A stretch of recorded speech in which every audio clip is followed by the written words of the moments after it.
Tonight, a racially charged case from North Carolina is capturing national attention. It involves a white off-duty deputy leading a group of armed people to the home of a black woman and her 18-year-old son.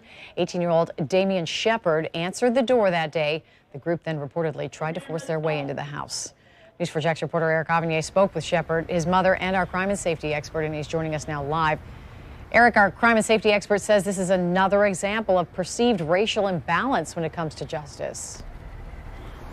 Yes, he does, says that. You have to think that the wheel of justice is always turning, but lately we've seen examples of that wheel slowing down and looking like it's almost going into a pause when it comes to alleged crimes against African Americans by white men with close ties to law enforcement.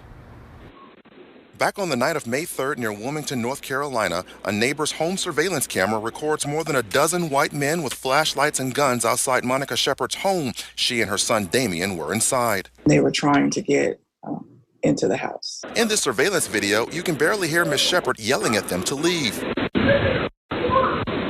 Investigators say the group of men were led by Jordan Keita, an off-duty deputy from a neighboring county who was in uniform and was looking for a missing teenage girl. Damian says the group attempted to enter the home thinking the girl was inside. At some point, I was thinking in my head, back of my head, they have guns the whole time, so I have to watch everything I do. Concerned neighbors called 911. These are pictures of the neighbors who came out as deputies arrived. Although the men, including Keita, were still on scene being interviewed by law enforcement, no arrests were made even after Miss Shepard and her son say they felt terrorized in their own home. Someone came onto our property and broke the law.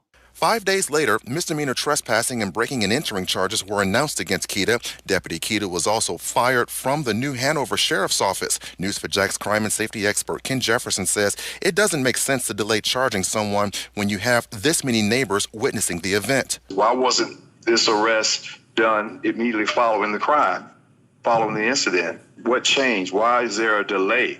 A spokesperson for the Pender County Sheriff's Office tells News4JAX a mandate is in place by the DA's office that says law enforcement officers who commit certain misdemeanors can't be immediately arrested at the scene until after their case has been investigated. Jefferson says optically this doesn't look good.